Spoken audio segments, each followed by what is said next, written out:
Welcome to Burlington News today with a special report on Paleo Indians. Starting off with environmental conditions, weather today will be much like the weather yesterday. We'll have cold and winds up to 100 miles per hour moving off the glacier, and that'll be exposing some Arctic tundra with scrubby grasses and trees. You'll see some birch, fir, spruce. Good news is, well, the lake has, it's a sea I guess, has whales and some walruses and fish. And we do have moose, elk, caribou, and even some woolly mammoths and mastodons on the move today. Vegetation is sparse, but keep your eyes peeled for those blueberry bushes. And watch out for polar bears, because they will kill you. And, well, this should continue for about 2,000 years. Good news is we'll end on some warming trends. The bad news is this will kill all the woolly mammoths and mastodons, and you'll have to find a new way of life or die. So, now going to Matt with spirituality. Hello, my name is Matt, and we're going to talk about how we got here. Well, you know, we got here because Kaleigh decided that the frost monsters were dicks and wanted to get the great white bear in the north to retreat. So he went and fought those guys and won, so therefore we have summer now, and we can live in the land of Abernaki. Also, on that note, about the woolly mammoths, they will die probably because we did not honor their bones. Well, that's all on that. Back to you, Matt. Thank you, Matt.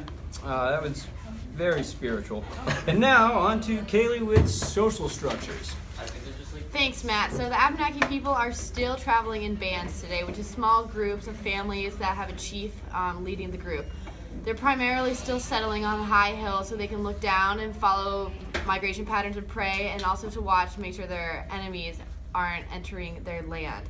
The men are still doing most of the big game hunting, so caribou, woolly mammoths, mastodons. They're following them in their bands, and then they're going back to a larger base camp, still high up on a hill so that they can stay safe and look at their surroundings. The women are gathering berries and plants as the summer comes in today, and still raising the children. So back to you. Go women. Good job, Kay. Very informative. Now on to Mandie Casey with human settlement patterns. Hi, Casey. Hi. Again, my name is Mandie Chesterton. Go with it. Today we're going to talk about the relation of weather to the food patterns in which the Abernaki people really need. So even though it's nice and cold outside, there are mammoths still ready to go, and the mammoths provide lots of food, warmth, and fur. They're really great animals. Unfortunately, they're going to go away soon, so we're going to resort to different things. The sea is still alive and kicking, so therefore the whales are now a great option instead of the mammoth. Though the whales will run out because the sea will retract over time. Now we're back to agriculture. Thank you, was a wreck. Number 2, who introduced agriculture back in the day. The agriculture that was created nuts and nice pears that instead replaced the protein, which unfortunately doesn't last. Therefore, you know what happens.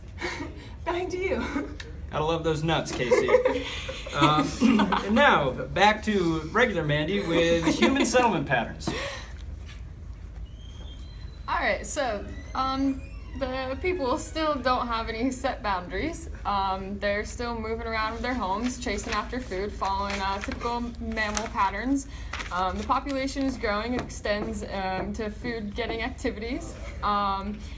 Just gradual movement into previously empty areas, which is leading the population into one direction or another. Alright, back to you, Matt. Great, and that's all we have for today. Stay tuned at 11 for reported sightings of a 6-foot-long beaver. That's a big beaver.